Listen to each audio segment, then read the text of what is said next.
Сәлем, каналға қош келдіңіздер. Басты кейіпкер қыздың жасы басты кейіпкер жігіттен үлкен болатын дорамалар тізімімен таныс болыңыздар.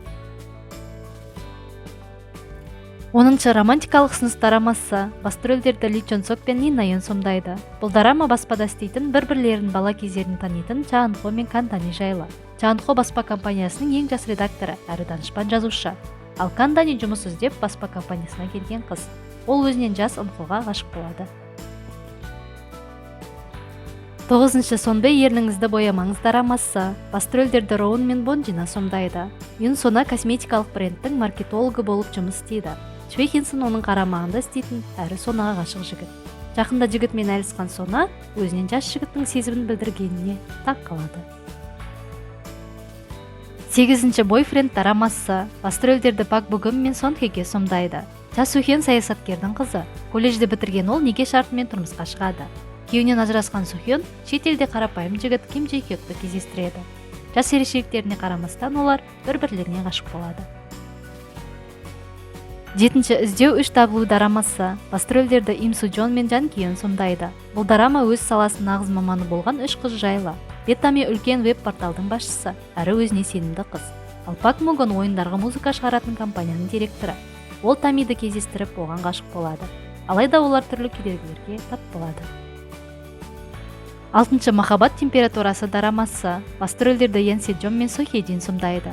Хинсу драма сценарийін жазатын талапшыл қыз. Ол аспазшы болуды армандайтын Джон Сонды кездестіріп оған ғашық болады. Алайда олар айырылысып екі жаққа кетеді. Бірнеше жылдан кейін қайта кездескен олар сезімдеріне келіп береді. 5-ші Ведьманың романы дорамасы басты рөлдерді Пак Со Джун мен Вон Чон Хва сомдайды. Пак Джи Йен 39 жастағы өмірін тек жұмысқа арнаған тілші қыз. Ол 25 жастағы курьер болып істейтін Йон Дон Ханы кездестіреді. Соңғы қарым-қатынастан кейін махаббатқа сенбейтін Джион жас айырмашылығына қарамастан Дон Ханы ұнатып қалады. 4-ші Орта мектеп патшасы дорамасы басты рөлдерді Со Ин Гук пен Ли Хана сомдайды. Дорама бір-біріне ұқсайтын екі ағайынды бауырлар Ли Хин Сок пен 9 жас кіші Ли Мин Сок жайлы. Мин Сок Пунджин мектебінде оқитын оқушы. Ол ағасының орнына компанияны басқаруға мәжбүр. Оған көмекке әріптесі Чон Су Йон келеді. Алайда Мин Сок өзінен үлкен Су Йонға ғашық болады. 3-ші Мен сенің даусыңды естимін дорамасы басты рөлдерді Ли Чон Сок пен Ли Бо Йон сомдайды. Пак Суха адамдардың ойын оқи алатын жігіт. Жастай отбасынан айырылған ол бұрындары қылмыскерден қорықпай, сотта куәгерлік еткен батыл қызды іздейді. Ал Чан Хе Сон кішкентай кезінде сотта куәгер болған адвокат қыз. Олардың тағдырлары қайтадан тоқсады. 2-ші Келсемін дорамасы басты рөлдерді Ли Чан О мен Ким Сона сомдайды. Хван Джоан жұмысты бірінші орынға қойған, өзінің аяқ киім топтамасын шығаруды армандайтын қыз. Алайда әке-шешесі оның тұрмыс құруын талап етеді.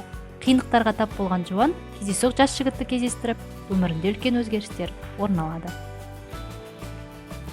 1-ші Бірде жаңбыр астында дорамасы басты рөлдерді Чон Хи Ин мен Сон Е Джин сомдайды. Юн Джина кофе бизнесімен айналысатын 30-дан асқан қыз. Ол шетелден оралған құрбысының інісін кездестіріп, оған ғашық болады. Жас ерекшеліктері мен түрлі кедергілерге қарамастан екеуі әрқашанда бірге болуды шешеді. Видеоның соңына дейін көргендеріңізге рахмет. Каналға жазылып, пікір қалдыруды ұмытпаңыздар.